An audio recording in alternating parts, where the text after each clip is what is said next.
रात्रि के 12 बजे आया है और अकेले नहीं आया है, 4 को साथ में लेकर के आया है। चतुर्भिः सह राक्षसैः, और खाली हाथ नहीं आया है, अस्त्र शस्त्र लेकर के आया है। ऐसी स्थिति में रावण के भाई विभीषण को शरण में लेना उचित नहीं है।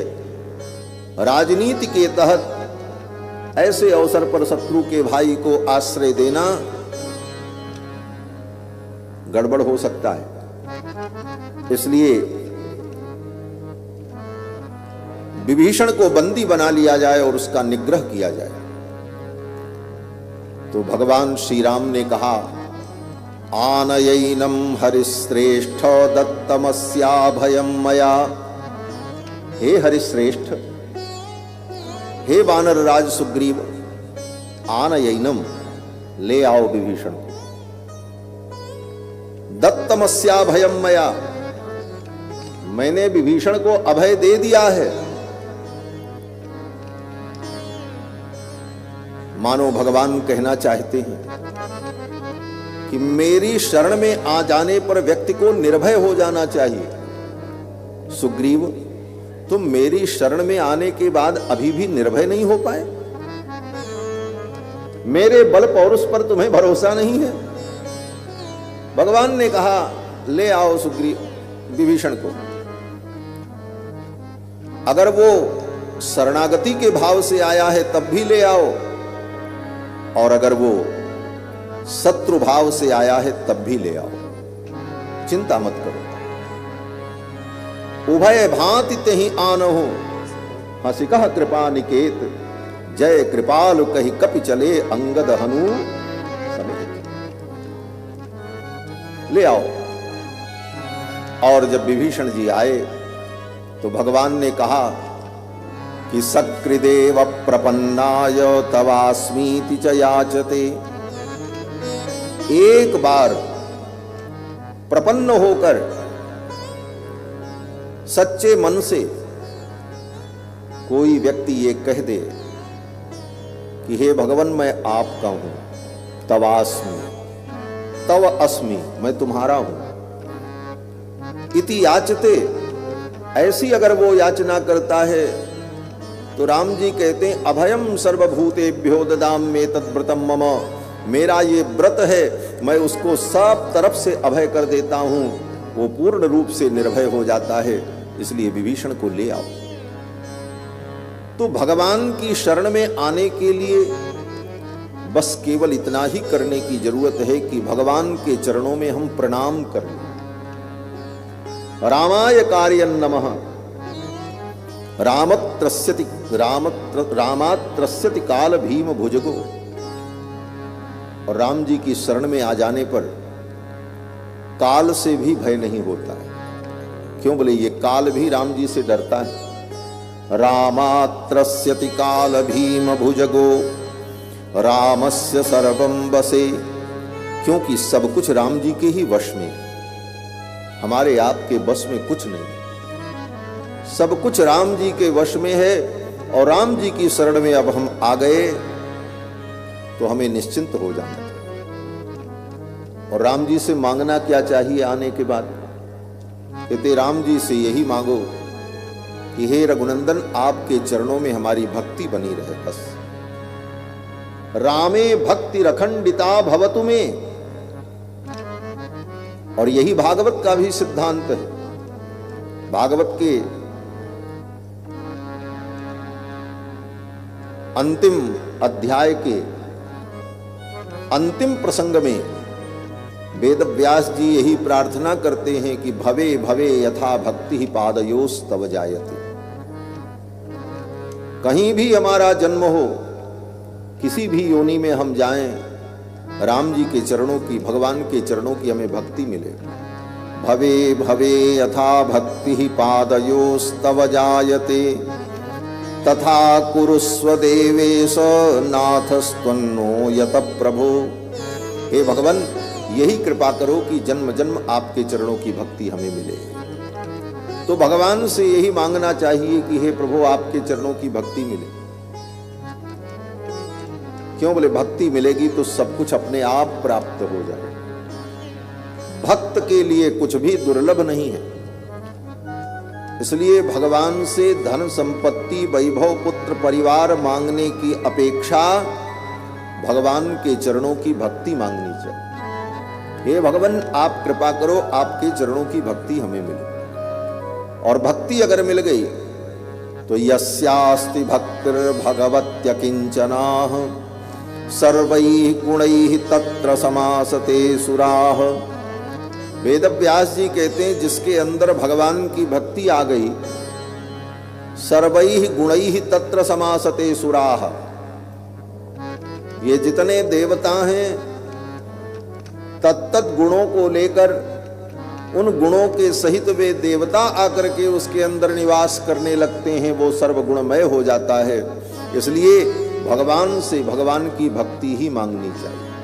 बार बार बर मांगहूं हर्ष देव श्री रंग, पद सरोज अनपायनी भक्ति सदा सत्संग। भगवान से मांगो तो भक्ति मांगो। तो रामे भक्ति रखंडिता भवतु मे रामत्वमेवाश्रयः। हे राम, आप ही मेरे आश्रय हो। राम जी के अतिरिक्त दूसरा कोई आश्रय नहीं। यह भावना राम जी के चरणों में निवेदित करनी चाहिए। महर्षि वाल्मीकि ने 24,000 श्लोकों में भगवान श्री राम के मंगलमय चरित्र को निबद्ध किया। रामायण की रचना कैसे हुई?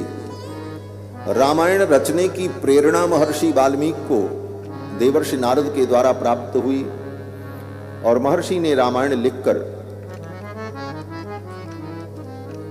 भगवान के पुत्र कुश और लव को पढ़ाया। कुश लव को यह पता नहीं है कि मैं राजाधिराज रघुनंदन का पुत्र हूं, क्योंकि श्री जानकी जी जब महर्षि वाल्मीकि के आश्रम में आई, गर्भवती थीं। गंगा के तट पर लक्ष्मण जी सीता जी को छोड़ करके चले आए थे। भगवान श्री राम ने कहा था सीता जी को ले जाकर गंगा के तट पर महर्षि वाल्मीकि के आश्रम के सन्निकट छोड़ दो। लक्ष्मण जी ने लाकर के जानकी जी को महर्षि वाल्मीकि के आश्रम के सन्निकट छोड़ दिया था। महर्षि वाल्मीकि ने जब देखा सीता जी तो गंगा में कूदकर अपने जीवन को समाप्त कर देना चाहती थी, लेकिन अगले क्षण ही उनके मन में विचार आया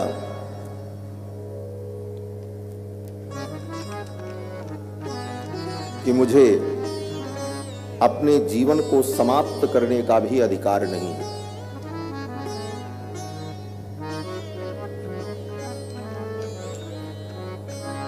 श्री जानकी जी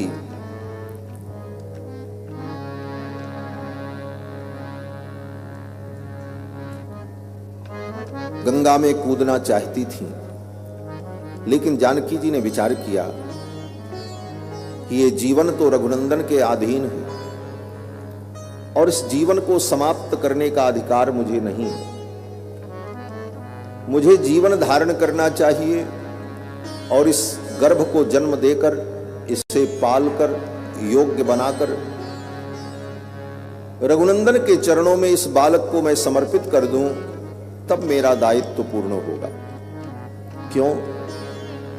क्योंकि राम जी एक पत्नी व्रत हैं, वो दूसरा विवाह करेंगे नहीं। मेरा भी त्याग कर चुके हैं और उनके गर्भ का तेज, उनके वंश का तेज मेरे गर्भ में विराजमान है। अगर मैं अपने प्राणों का त्याग कर दूंगी तो ये गर्भ भी नष्ट हो जाएगा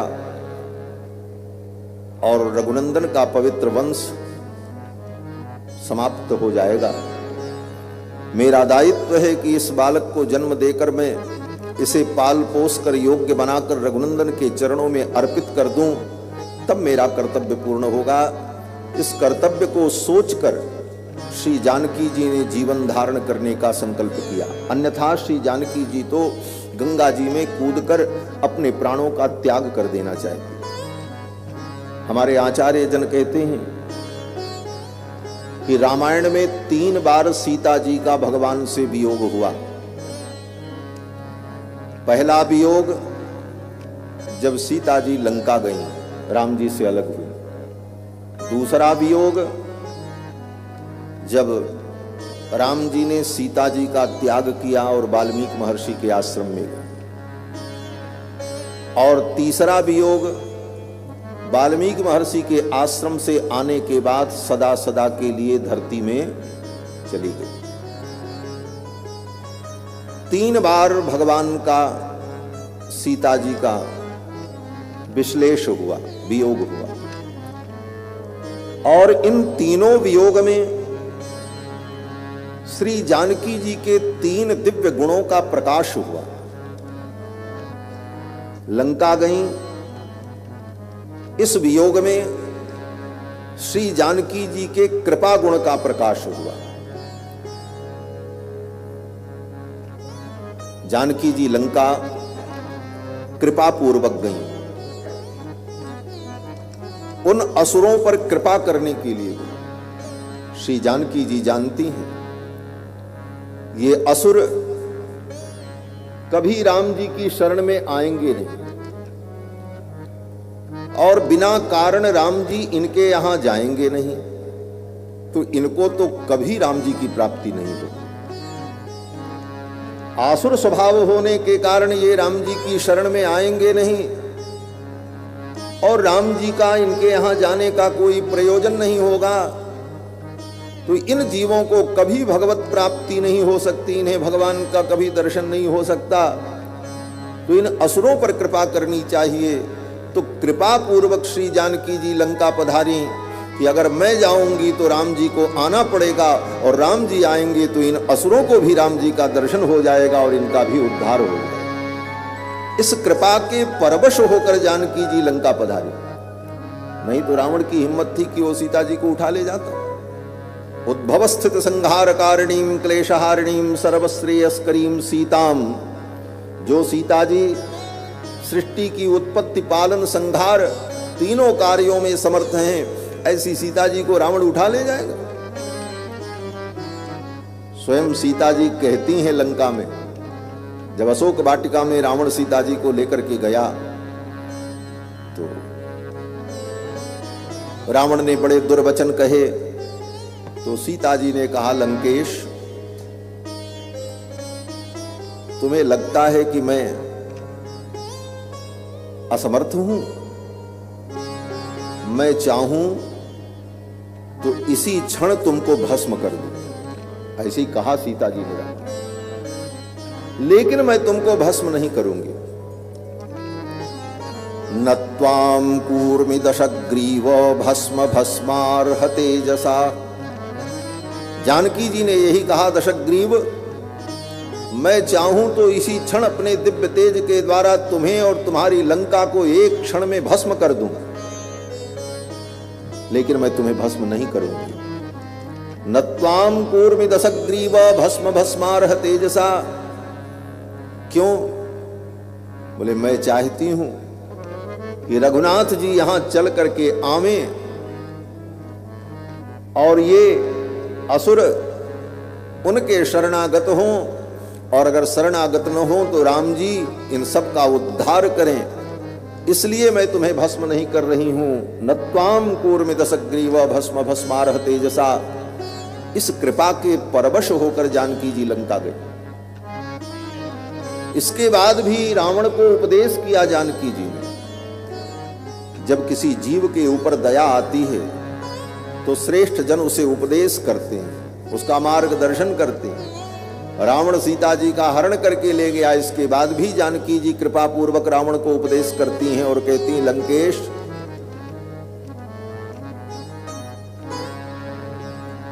अगर तुम जीना चाहते हो, अपने ऐश्वर्य को इसी प्रकार सुरक्षित रखना चाहते हो, तो राम जी की शरणागति कर लो। अगर तुम शरणागति नहीं कर सकते तो हमारे रघुनाथ जी बड़े उदार हैं, तुम उनसे मैत्री कर लो, वो तुमको अपना मित्र बना लेंगे। दास नहीं बन सकते तो मित्र बन जाओ, राम जी तुम्हें मित्र भी बना लेंगे। तेन मैत्री भवतु ते यदि जीवितुमिच्छसि, अगर जीना चाहते हो तो तेन मैत्री भवतु ते, राम जी से मैत्री करो। तो इस कृपा के परवश होकर जानकी जी लंका पधारी। तो प्रथम विश्लेष में किशोरी जी की कृपा का प्राकट्य हुआ, कृपा। और दूसरे वियोग में बोले पारतंत्र। दूसरी बार जब भगवान ने जानकी जी का त्याग किया, वियोग हुआ, तो जानकी जी गंगा में कूद करके प्राण त्यागना चाहती थी, लेकिन उनके मन में भाव आया मैं तो परतंत्र हूं, मैं स्वतंत्र नहीं हूं, मैं तो प्रभु श्री राम के परतंत्र हूं, मुझे मरने का भी अधिकार नहीं। मरने के लिए भी जीव स्वतंत्र नहीं है।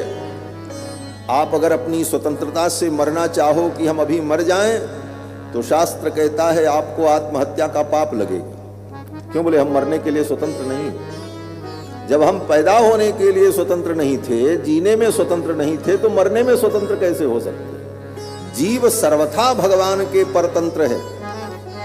इसी को गोस्वामी जी महाराज कहते हैं, परबस जीव स्वबस भगवंता, परबस जीव स्वबस भगवंता, जीव अनेक एक श्रीकंता, जीव अनेक एक श्रीकंता, परबस जीव स्वबस भगवंता, परबस जीव स्वबस भगवंता।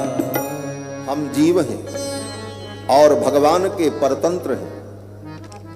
इस पारतंत्र का, इस परतंत्रता का अनुक्षण चिंतन करते रहना चाहिए, हर क्षण चिंतन करते रहना चाहिए कि हम भगवान के परतंत्र हैं, हम स्वतंत्र नहीं। जानकी जी ने विचार किया हमें मरने की भी स्वतंत्रता नहीं है, हम तो राम जी के परतंत्र हैं, और इस बालक को जन्म देकर मैं उनके चरणों में अर्पित कर दूं तब मेरा कर्तव्य पूर्ण होगा। इस पारतंत्र का चिंतन करती हुई श्री जानकी जी अपने जीवन को धारण करती। और तीसरी बार जब वियोग हुआ, जब धरती में प्रविष्ट हुई, तो अनन्यार्हत्व, कृपा, पारतंत्र और अनन्यार्हत्व, ये तीसरा गुण जो अनन्यार्हत्व है, इस गुण के प्रकाश के लिए ये लीला हुई। और जानकी जी जब पृथ्वी में प्रवेश करने लगी तो उन्होंने यही संकल्प किया कि मैं केवल रघुनंदन की हूं, मन वचन कर्म से मैंने उनके चरणों में प्रेम किया हो, तो ये धरती मुझे मार्ग प्रदान करे। और धरती फट गई और सीता जी भूमि में प्रवेश कर गईं। तो 3 बार जो सीता जी का भगवान से वियोग हुआ, उस वियोग का कारण यही था। महर्षि वाल्मीकि जब सीता जी को लेकर अपनी कुटिया में आए गंगा के तट से, तो श्री जानकी जी अत्यंत दुखी थी। महर्षि वाल्मीकि ने कहा, बेटी चिंता मत करो, तुम मेरी बेटी के समान हो और मेरे आश्रम में तुम रहो। मैं तुमसे ये भी नहीं पूछूंगा तुम्हारा नाम क्या है, तुम किसकी पत्नी हो, क्या कारण है, तुम्हारे पति ने तुम्हें क्यों त्यागा है, मैं कुछ नहीं पूछूंगा। और आज से तुम्हारा नाम वन देवी होगा। महर्षि सीता जी को लेकर अपने आश्रम में जब आए तो लोगों ने पूछा ये देवी कौन है, क्योंकि उस समय आज जैसे साधन नहीं थे कि किसी प्रसिद्ध व्यक्ति के चेहरे को लोग पहचानते हो। आज तो फोटो, मोबाइल, टीवी, अखबार, पत्र पत्रिकाओं के माध्यम से किसी भी प्रसिद्ध व्यक्ति को पहचाना जा सकता है। लेकिन उस समय जो काल था, नाम लोग जानते थे, लेकिन यही वो व्यक्ति हैं ये जान पाना बड़ा मुश्किल होता था। लोग जानते थे कि सीता जी भगवान श्री रघुनंदन की पत्नी हैं, लेकिन यही सीता हैं ये आश्रम के लोगों को पता नहीं था। महर्षि वाल्मीकि ने कहा ये वन देवी हैं और आज से ये आश्रम में ही रहेंगी। किसी ने नहीं पूछा सीता जी से कि देवी आपका नाम क्या है, और सीता जी महर्षि वाल्मीकि के आश्रम में रहने लगी। लवकुश का जन्म हुआ। जब लवकुश का जन्म हुआ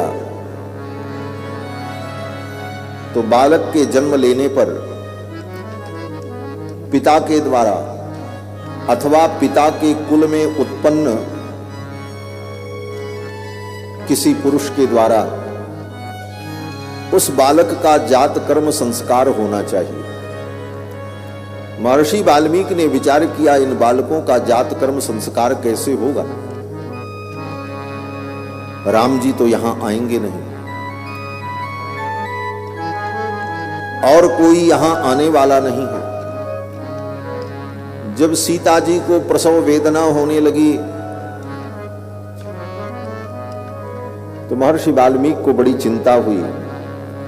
उसी समय मथुरा में लवणासुर नाम का एक असुर था, जिसके कारण मथुरा की प्रजा अत्यंत दुखी थी। वहां के ब्राह्मणों ने, ऋषि मुनियों ने आकर के राम जी के दरबार में निवेदन किया कि महाराज हमारी रक्षा करो, इस लवणासुर के आतंक से हमें मुक्त करो।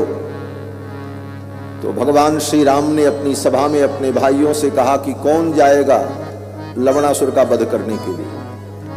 शत्रुघ्न जी उठ करके खड़े हो गए। शत्रुघ्न जी ने कहा भगवान आप मुझे आज्ञा करें, मैं जाऊंगा और लवणासुर का वध करूंगा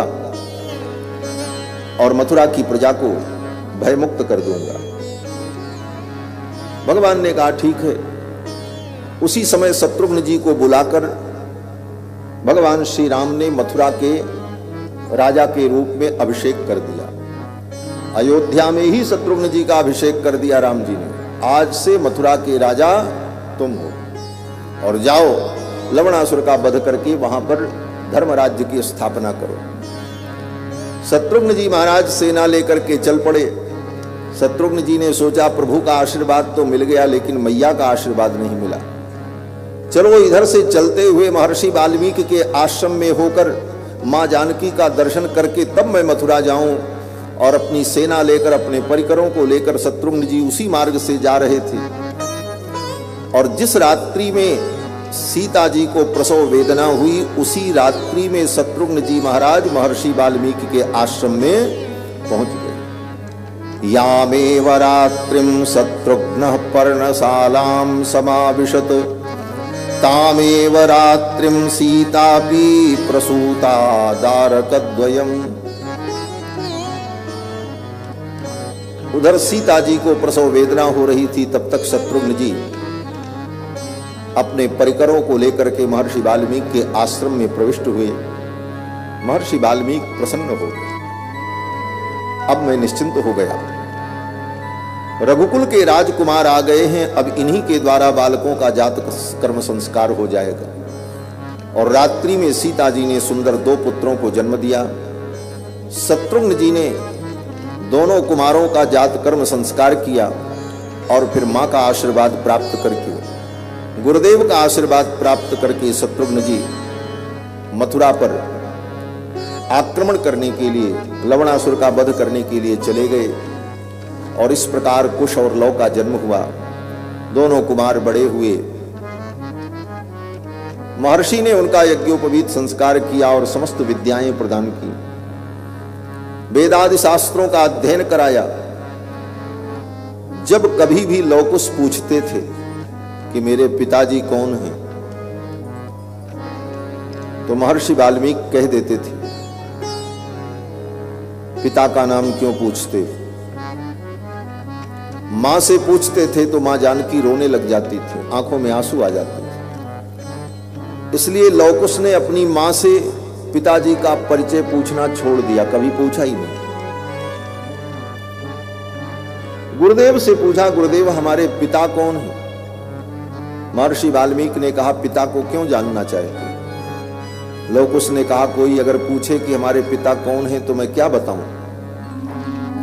महर्षि वाल्मीकि ने कहा, अभी तुम ब्रह्मचारी हो और गुरुकुल में रहते हो। जब ब्रह्मचारी गुरुकुल में रहता है तो उसका परिचय उसके पिता से नहीं होता, उसके गुरु से होता है। जहां पर व्यक्ति रहता है वहां का परिचय दूसरा होता है। बच्चा अपने ननिहाल में जाता है तो वहां पिता के नाम से परिचय नहीं होता, उसके माँ के नाम से लोग जानते हैं, फलानी का बेटा है, अमुक बाई का बेटा है, उनका नाती है। नाना के नाम से, मामा के नाम से, माँ के नाम से उसका परिचय होता है। और पिता के गांव में रहता है, अपने गांव में रहता है, तब पिता और भाई और चाचा और बाबा के नाम से उसे लोग जानते हैं। और जब ब्रह्मचारी गुरुकुल में रहता है तो उसका परिचय उसके गुरु के नाम से होता है। किसका शिष्य है, किसका कृपा पात्र? महर्षि वाल्मीकि ने कहा, तुम्हें परिचय के लिए किसी के नाम की आवश्यकता नहीं है, मेरा नाम ही पर्याप्त है। कोई पूछे तो कह देना मैं महर्षि वाल्मीकि का शिष्य हूं, इतना ही परिचय पर्याप्त है। ये कहने के बाद कभी लवकुश का ये साहस नहीं हुआ कि महर्षि से पूछ लें कि हमारे पिता कौन हैं। रामायण पढ़ ली, रामायण का गान लवकुश कर रहे हैं, लेकिन लवकुश को पता नहीं है कि जिन राम का चरित्र हम गा रहे हैं यही मेरे पिताजी हैं। अगर पहले से पता हो जाता तो वह गाने की अभिरुचि और भाव बदल जाता। राम जी के दरबार में पहुंचे और गा रहे हैं, राम जी सुन रहे हैं। केवल राम जी को पता है कि ये मेरे बालक हैं, बाकी किसी को पता नहीं, पूरी अयोध्या में।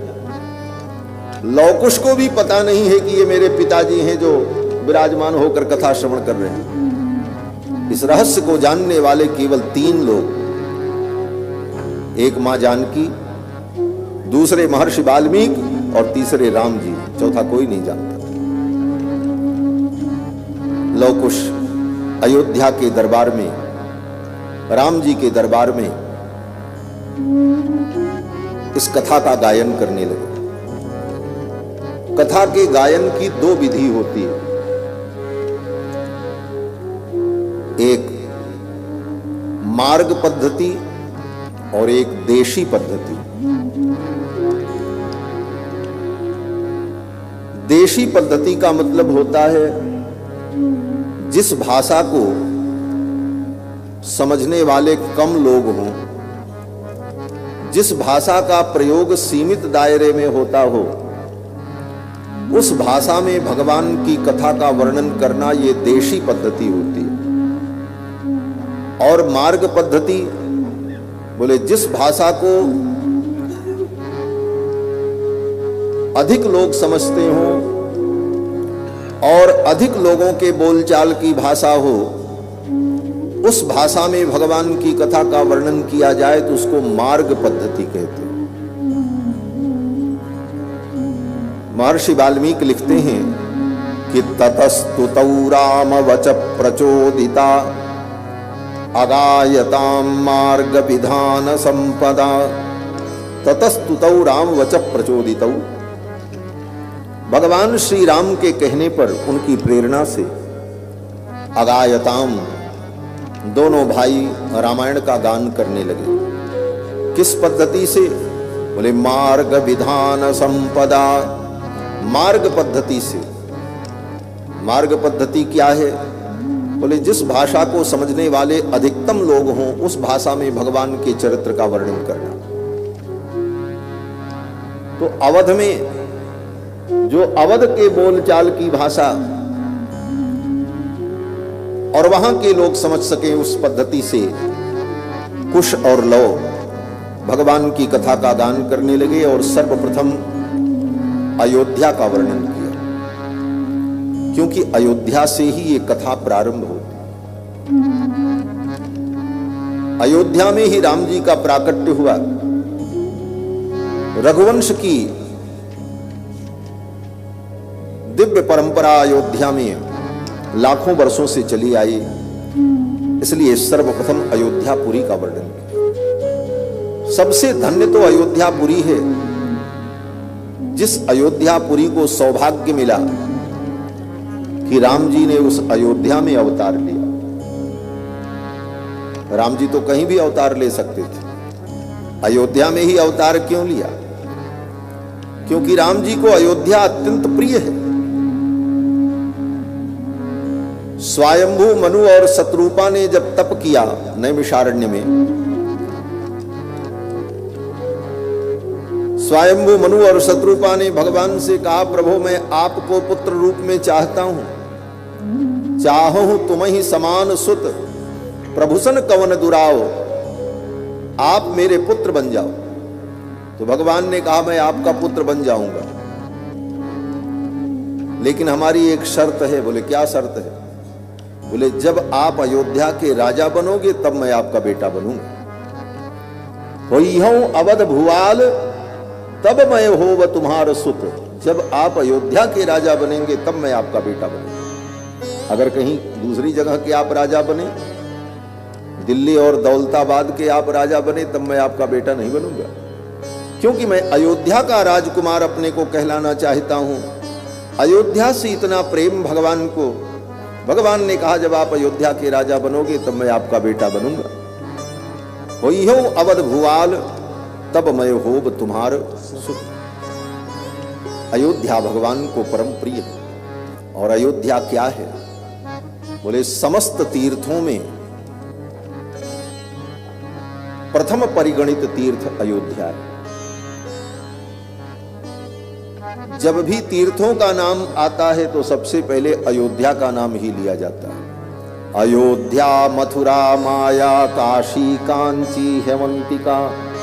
पहले अयोध्या, तब मथुरा, तब काशी, तब अवंतिका उज्जैन, पुरी द्वारावती चैव द्वारिकापुरी।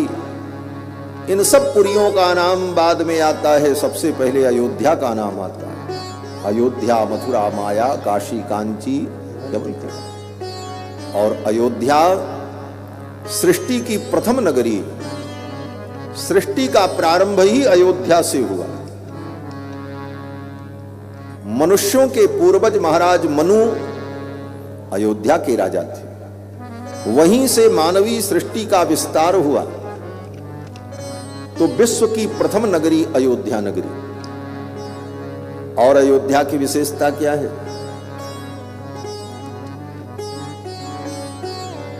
अयोध्या सारे विश्व की राजधानी रही।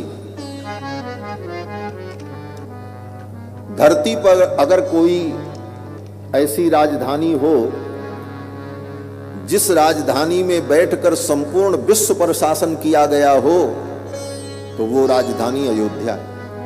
क्योंकि अयोध्या के जितने राजा हुए वो चक्रवर्ती सम्राट हुए, संपूर्ण धरती पर उनका शासन होता था।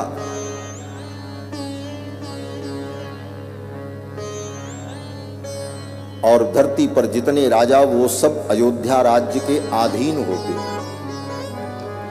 तो सारे विश्व की राजधानी होने का गौरव अयोध्या को प्राप्त है। और अयोध्या की दूसरी विशेषता,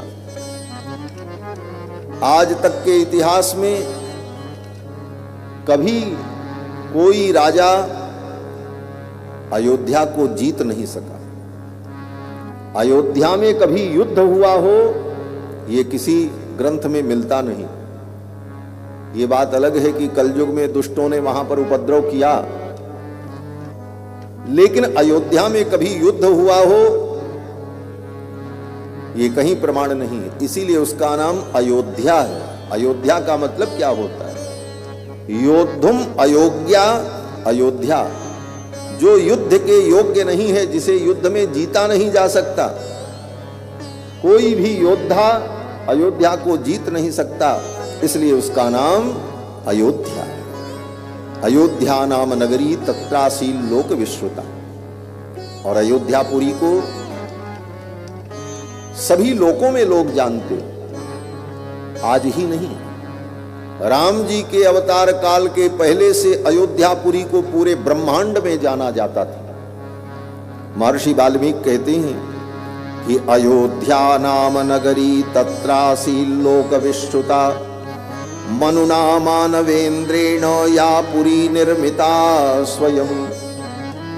मनुना मानवेंद्रेण, मानवेंद्र मनु के द्वारा इस पुरी की स्थापना हुई और इस अयोध्यापुरी को संपूर्ण ब्रह्मांड में लोग जानते थे।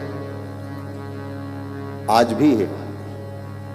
आज आपके भारतवर्ष में बहुत बड़े बड़े नगर हैं, लेकिन बहुत से ऐसे नगर हैं कि दुनिया के किसी कोने में चले जाओ किसी देश में और पूछो कि तुम जानते हो, बोले हम नहीं जानते। यहां तक कि विश्व में जितने छोटे बड़े देश हैं उनमें बहुत से ऐसे देश हैं जिनका नाम हमको आपको भी पता नहीं। पता हो तो बताओ। बहुत सारे ऐसे देश हैं जिनका नाम हमको आपको याद नहीं। कभी कोई अचानक नाम ले ले तो सोचना पड़ेगा कि भाई ये देश कहां है और कैसा है, इसी धरती पर। लेकिन आज के समय में दुनिया में पूरी धरती पर आप कहीं भी चले जाओ और किसी से पूछो कि भाई अयोध्या का नाम तुमने सुना है, तो धरती के सभी प्राणी कहेंगे हाँ अयोध्या का नाम हमने सुना है। भारत में कहीं अयोध्या है जहां राम जी प्रकट हुए, ये सारी दुनिया कहेगी आज भी। अयोध्या नाम नगरी तत्रासी लोक विश्रुता, संपूर्ण लोक में विस्तृत है, लोग जानते हैं। मनुना मानवेंद्रेण या पुरी निर्मिता स्वयं। और अयोध्या के राजा इतने वीर और पराक्रमी होते थे कि स्वर्ग में देवराज इंद्र को भी अगर सहायता की आवश्यकता पड़ती थी तो अयोध्या के राजाओं का सहयोग लेते थे। एक बार दो बार नहीं, अनेक बार ऐसी घटना हुई। इंद्र को युद्ध में जरूरत पड़ती थी तो दशरथ जी महाराज को बुलाया जाता था स्वर्ग इंद्र की सहायता के लिए। देवता सहायता मांगने के लिए अयोध्या आते थे।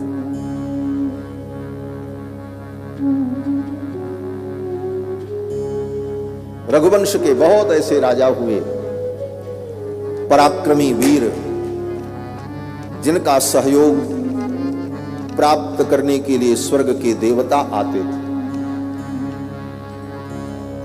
स्वर्ग में कोई समस्या हो तो अयोध्या के राजा जाकर के उसका समाधान करते। ऐसी दिव्य अयोध्यापुरी। और अयोध्यापुरी वैकुंठ का हृदय है। भगवान का जो परम धाम वैकुंठ है उसका जो हृदय प्रदेश है वही अयोध्यापुरी है। महाराज मनु ने भगवान से अयोध्यापुरी को मांग कर ला करके धरती पर स्थापित किया। याचित्वा निज सृष्टि पालन परम वैकुंठनाथम प्रभुम। भगवान वैकुंठनाथ प्रभु से मांगकर याचना करके अयोध्यापुरी को महाराज मनु लेकर के आए थे। वैकुंठ नहीं, वैकुंठ का हृदय है अयोध्या। और लेकर के जब आए तो धरती पर जब अयोध्यापुरी को स्थापित करने लगे तो अयोध्या के भार को ये धरती सहन करने में समर्थ न हुई। तब भगवान का चक्र प्रकट हुआ और भगवान के चक्र पर वो अयोध्यापुरी विराजमान हुई।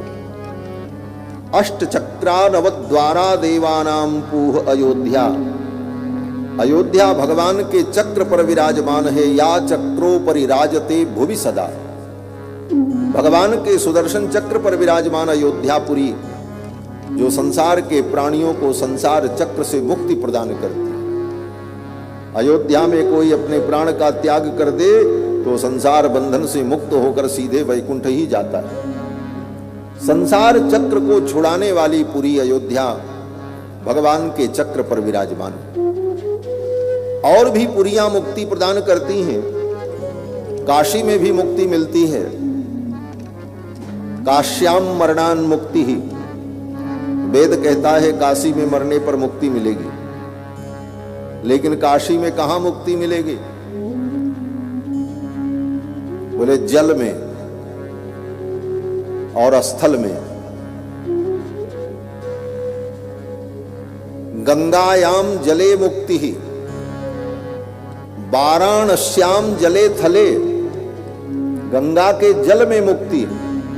गंगा के जल में कोई मर जाए तो मुक्त हो जाए, गंगा के तट पर मर जाए तो मुक्त हो जाए।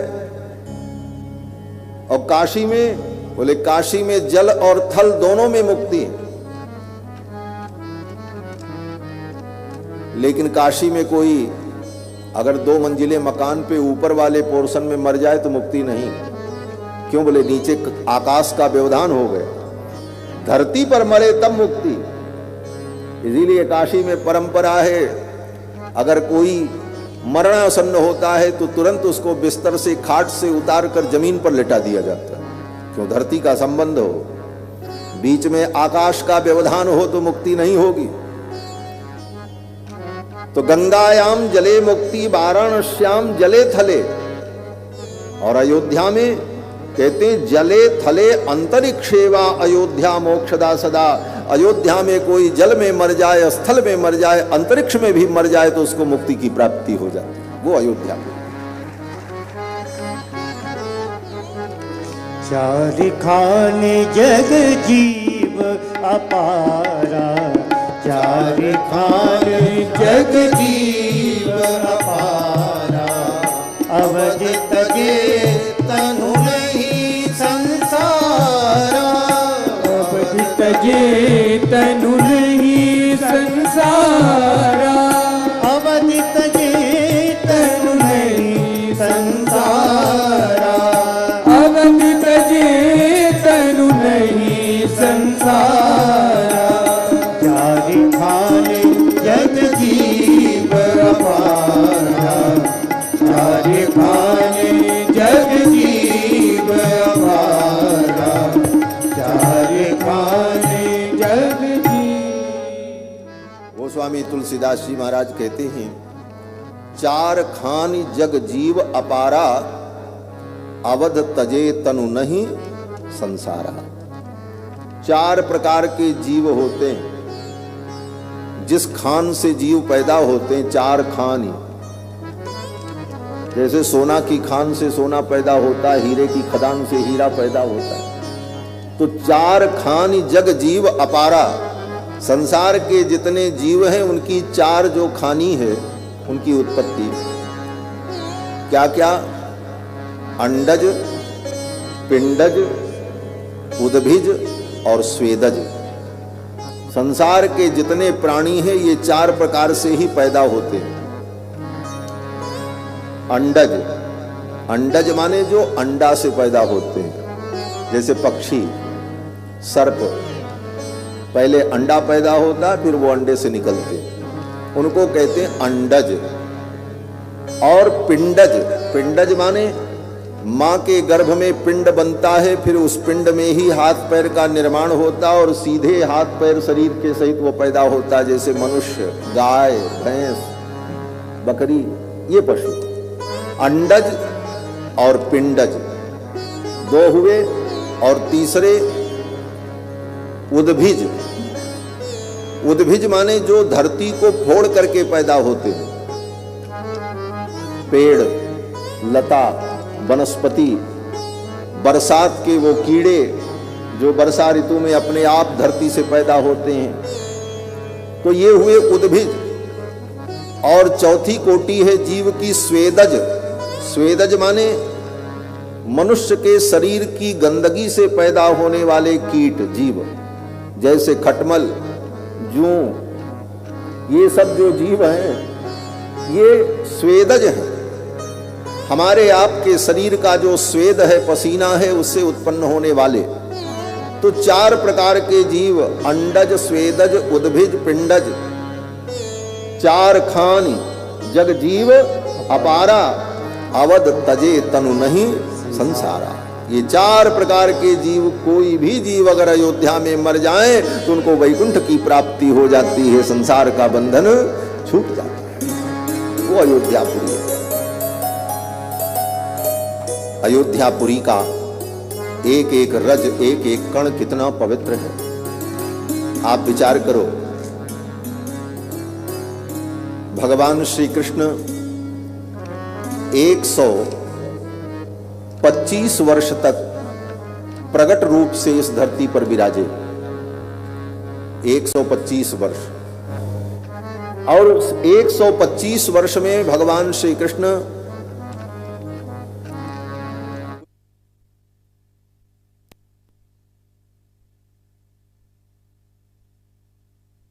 मथुरा में रहे, कुछ वर्ष तक द्वारिका में रहे, और बाकी समय में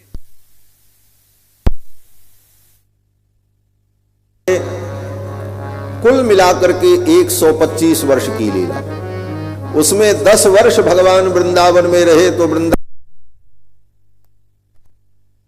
भगवान कई दशक रहे।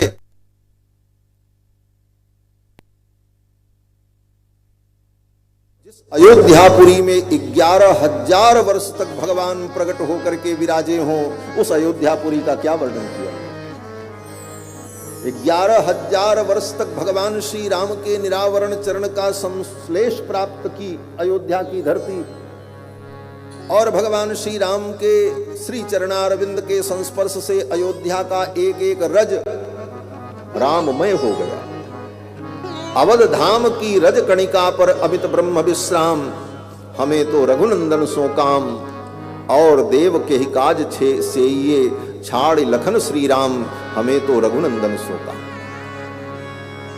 वो अयोध्यापुरी जहां पर 11,000 वर्ष तक राम जी ने निवास किया, वो सरयू महारानी जिस सरयू में 11,000 वर्ष तक प्रतिदिन राम जी ने स्नान किया, सरयू स्नान किया हो, वो साधारण सरिता है। कहते हैं गंगा भगवान के चरणों का स्पर्श प्राप्त करके परम पावनी हो गई। ब्रह्मा के कमंडल का जल वामना अवतार में भगवान के चरण के स्पर्श से इतना पवित्र हो गया। ब्रह्मा जी ने भगवान का चरण धोया, वो भी केवल एक चरण, पूरा वो भी नहीं, क्योंकि वामन भगवान जब राजा बलि के यज्ञ में गए तो एक चरण भगवान का धरती पर था, दूसरा चरण ब्रह्मलोक पहुंचा, और वो चरण कितना विशाल था, पूरा चरण ब्रह्मा जी नहीं धो पाए, पूरे चरण का दर्शन भी ब्रह्मा जी नहीं कर पाए, क्योंकि भगवान का चरण इतना विशाल था। केवल भगवान के चरणों की उंगलियां दिखाई पड़ी ब्रह्मा जी को, बस उन उंगलियों में भी केवल अंगूठा दिखा, और अंगूठे में भी केवल अग्रभाग दिखाई पड़ा ब्रह्मा जी को, और ब्रह्मा जी ने अपने कमंडल के जल से वामन भगवान के दाहिने चरण के अंगूठे के नख को केवल धोया, बस। और भगवान के वामन भगवान के चरण के नख को धोकर ब्रह्मा ने अपने कमंडल में रख लिया, तो गंगा जी प्रकट हो गई। गंगा त्रैलोक के पावन, सारी त्रिलोकी को पावन करने वाली। और अयोध्या में बहने वाली, प्रवाहित होने वाली सरयू जी, बोले सरयू जी तो भगवान के आंखों से प्रकट हुई। गंगा भगवान के चरणों से प्रकट हुई, और सरयू जी भगवान के नेत्रों से प्रकट हुई। इसीलिए सरयू का नाम है नेत्रजा। या स्वयं पद्मनाभस्य नेत्र पद्माद् विनिसृता, जो भगवान पद्मनाभ के नेत्रों से प्रकट हुई। कैसे प्रकट हुई? बोले ब्रह्मा जी की तपस्या को देखकर भगवान प्रकट हुए, और भगवान जब प्रकट हुए तो ब्रह्मा जी के ऊपर भगवान को करुणा हुई, दया आई, और भगवान के आंखों में प्रेम के आंसू प्रकट हो गए। और वो प्रेम के आंसू टपकने चले, तब तक ब्रह्मा जी ने अपने कमंडल में भगवान की उन आंखों के आंसुओं को रोक लिया, और उन आंसुओं को ले जाकर, उस जल को ले जाकर ब्रह्मा ने मानसरोवर में स्थापित किया। और मानसरोवर से जो सरिता प्रकट हुई वही सरयू हैं। सर से प्रकट हुई, इसीलिए उनका नाम सरयू पड़ा। मानसरोवर से प्रकट हुई। जिस मानसरोवर में लोग दर्शन करने जाते हैं, उसी मानसरोवर से सरयू जी का उद्गम हुआ है। तो भगवान के नेत्रों से प्रकट होने वाली ये सरयू जी और उस सरयू में प्रतिदिन भगवान स्नान करते थे। 11,000 वर्ष तक जिस सरयू में भगवान ने स्नान किया, उन सरयू की महिमा का क्या वर्णन करें। सरयू जी अयोध्या को 3 तरफ से आवेष्टित करके प्रवाहित होती हैं। निविष्ट सरयू तीरे प्रभूत धन धान्यवत। ऐसी दिव्य अयोध्यापुरी, जिस अयोध्यापुरी में सरयू जैसी पुण्य सलीला, मोक्षदायिनी पुरियों में अग्रणी अयोध्या, और अयोध्या में बड़ी बड़ी अट्टालिकाएं। महर्षि वाल्मीकि कहते हैं उच्चाट्टाल ध्वजवतीम शतग्नि शतशंकुलाम। बड़ी बड़ी अट्टालिकाएं, बड़े बड़े प्रासाद, बड़े बड़े महल। और उस अयोध्या में चारों वर्ण के लोग, ब्राह्मण क्षत्रिय वैश्य शूद्र, चारों वर्ण के लोग अपने अपने धर्म का पालन करते हुए सुखपूर्वक निवास करते। अयोध्या का जल कितना मीठा, इसका भी वर्णन महर्षि वाल्मीकि ने रामायण में किया है। और यहां का अन्न कितना स्वादिष्ट। कहते हैं जहां का अन्न जल अच्छा हो, वहीं पर रहना चाहिए।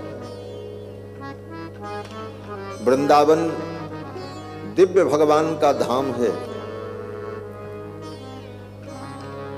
लेकिन वृंदावन में आज भी मीठा पानी मिलना बड़ा मुश्किल है। खारा पानी मिलता है।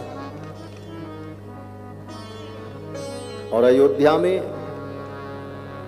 अयोध्या का पानी कितना मीठा है। महर्षि वाल्मीकि कहते हैं इक्षुकांड रसोदकाम। जैसे गन्ने का रस मीठा, ऐसे ही अयोध्या का पानी मीठा है महाराज। और साली तंडुल संपूर्णाम। अयोध्या में शाली तंडुल, शाली तंडुल माने सालिब धान, जिससे चावल उत्पन्न होता है। जो हम लोग चावल खाते हैं, धान से चावल निकलता है।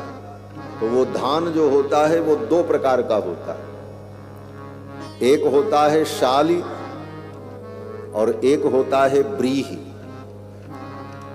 जो कम समय में परिपक्व होता है उसको ब्रीही कहते हैं, और जिसको पकने में 1 महीना ज्यादा लगता है, 4 साढ़े 4 महीने में तैयार होता है, उसको शाली चावल कहते हैं। दोनों में अंतर होता है। ब्रीही जो होता है वो सुपाच्य नहीं होता, और साली जो होता है वो सुपाच्य होता है, सर्वोत्तम चावल माना जाता है।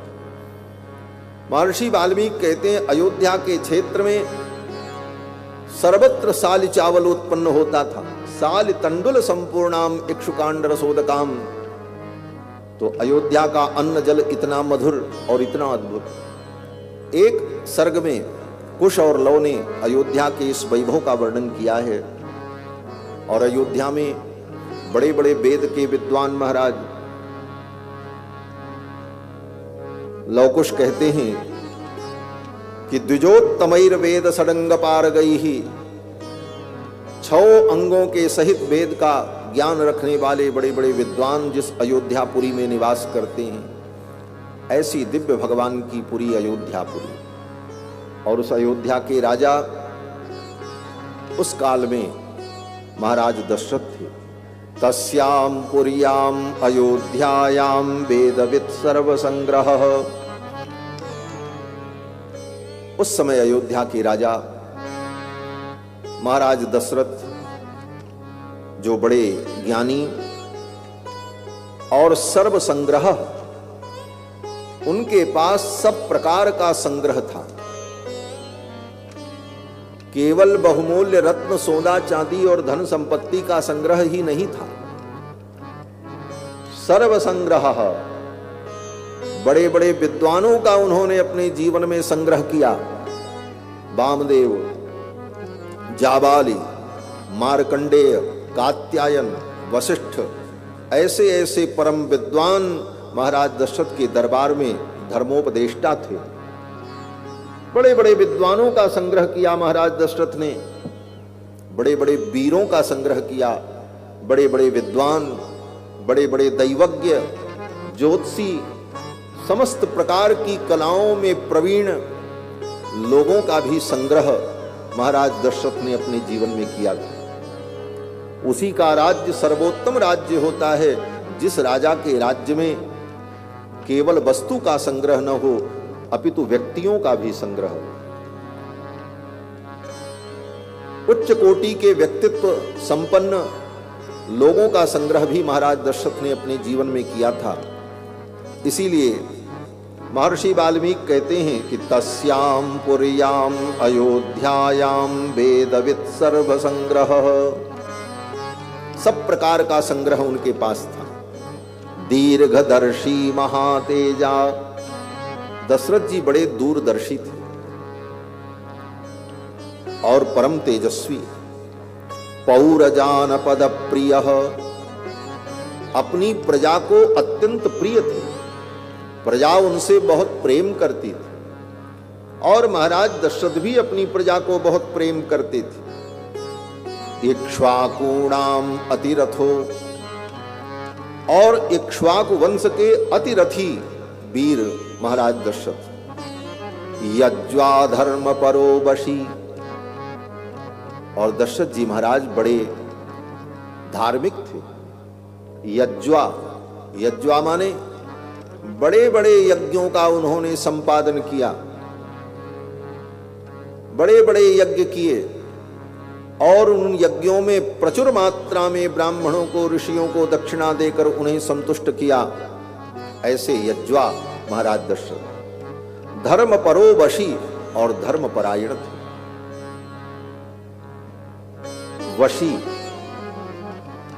अपनी इंद्रियों को अपने वश में कर रखा, इंद्रिय जयी थे और धर्मशील थे। धर्मशील होना बड़ा कठिन होता है। धर्म भीरू तो गली गली में मिल जाएंगे, धर्मात्मा और धर्मशील बड़ी मुश्किल से मिलते हैं। बोले महाराज इन सब शब्दों का अर्थ तो एक ही होता है। बोले एक नहीं होता। धर्म भीरू, धर्म भीरू उसे कहते हैं जो भय के कारण धर्म करता है। 99% लोग भय के कारण धर्म का आचरण करते हैं। उनके अंदर डर बना रहता है, धर्म नहीं करेंगे तो हमारा कहीं सब बिगड़ न जाए। पाप भी करते रहते हैं,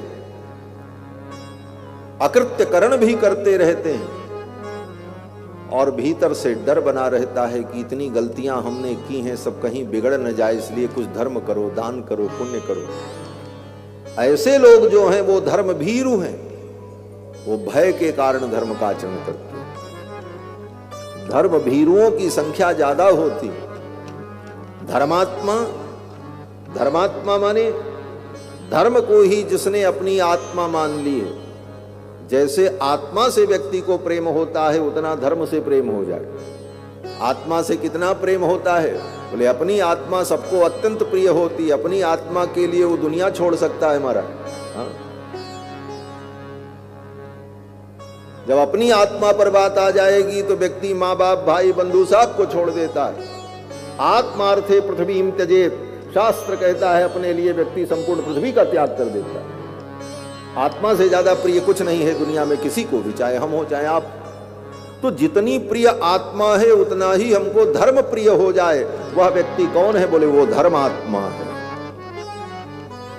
जैसे अपनी आत्मा के लिए आप सबको छोड़ सकते हैं। आपके सामने अगर कहा जाए कि भाई अगर ये सब कुछ तुम छोड़ दोगे तब तुम बचोगे, तो व्यक्ति कहेगा हाँ महाराज हम बचना चाहते हैं, सब छोड़ देंगे। अपनी आत्मा बहुत प्रिय है। तो आत्मा जितनी प्रिय है हमको, उसी प्रकार धर्म हमको प्रिय हो। सब छूट जाए लेकिन धर्म न छूटे, वो होता है धर्मात्मा। और धर्मशील, बोले धर्मशील उसे कहते हैं, शील माने स्वभाव, जिसका स्वभाव धर्म में, जिसके स्वभाव में धर्म प्रतिष्ठित हो जाए। स्व का भाव, स्व का भाव मतलब अपना भाव, और स्वभाव अपरिवर्तनीय होता है, स्वभाव बदलता नहीं। तो जिसके स्व में धर्म प्रतिष्ठित हो जाए, स्वभाव बन जाए, वो धर्मशील होता है। दशरथ जी महाराज ऐसे धर्मशील और धर्मात्मा हैं। इसीलिए वाल्मीकि जी ने इनको कहा महर्षि कल्पो, महर्षि के समान हैं तो क्षत्रिय, लेकिन किसी महर्षि से कम नहीं। महर्षि कल्पो राजर्षि त्रिषु लोकेषु विश्रुतः, और तीनों लोकों में दशरथ जी महाराज का नाम लोगों को ज्ञात है, तीनों लोकों में इनकी ख्याति है। और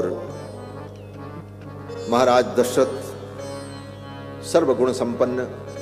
कई श्लोकों में महर्षि वाल्मीकि ने दशरथ जी के व्यक्तित्व का वर्णन किया है, लेकिन जो वर्णन यहां पर महर्षि वाल्मीकि ने किया है, उसी भाव को गोस्वामी तुलसीदास जी ने 2 चौपाइयों में महाराज दशरथ के व्यक्तित्व का वर्णन किया रामायण में।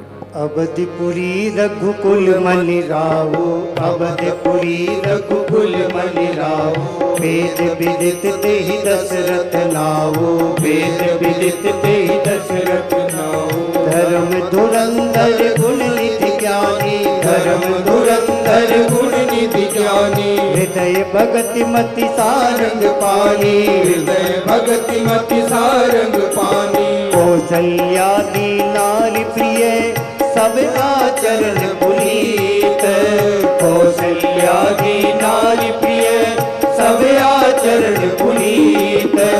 पति अनुकूल प्रेम जड़ हरि पद कमल विनीत, पति अनुकूल प्रेम जड़ हरि पद कमल विनीत।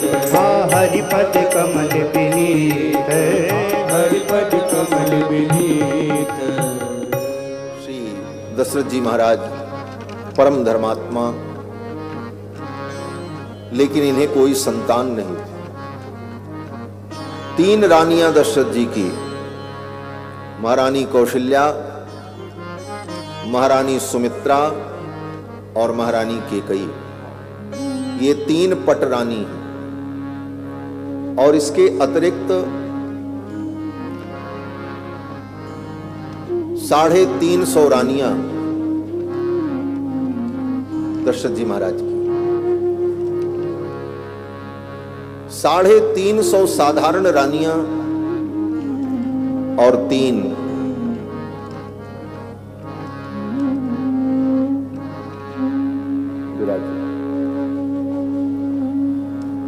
श्री सीता रामचंद्र भगवान की जय। सीताराम जय सीताराम, सीताराम जय सीताराम, सीताराम जय सीताराम, सीताराम जय सीताराम, सीताराम जय सीताराम, सीताराम जय सीताराम,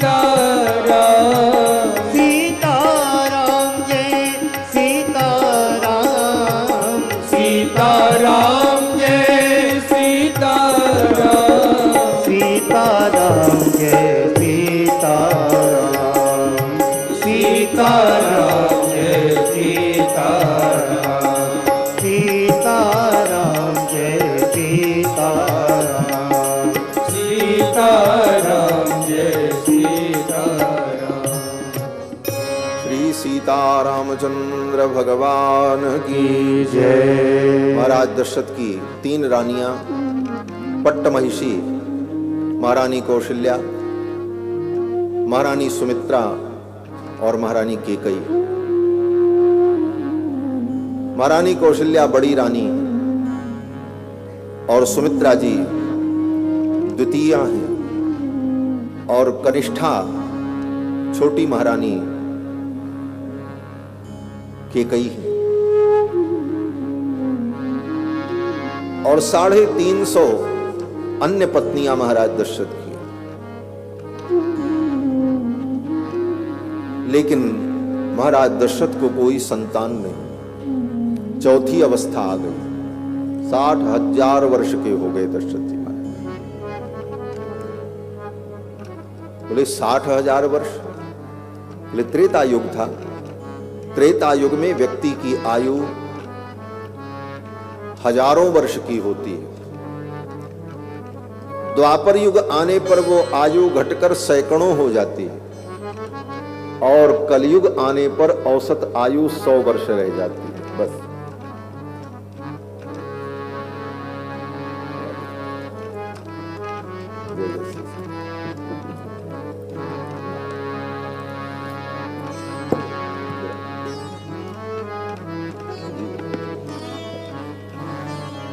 श्री सीता रामचंद्र भगवान की जय।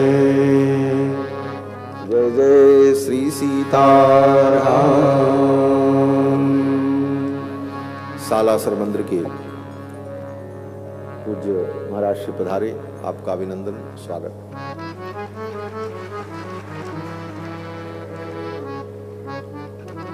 मैं निवेदन कर रहा था कि 60,000 वर्ष की आयु दशरथ जी महाराज की हो गई और कोई संतान नहीं। आज के हिसाब से समझो तो 60 वर्ष, 60 वर्ष का कोई व्यक्ति हो जाए तो दशरथ जी महाराज को कोई संतान नहीं। और एक विशेषता और,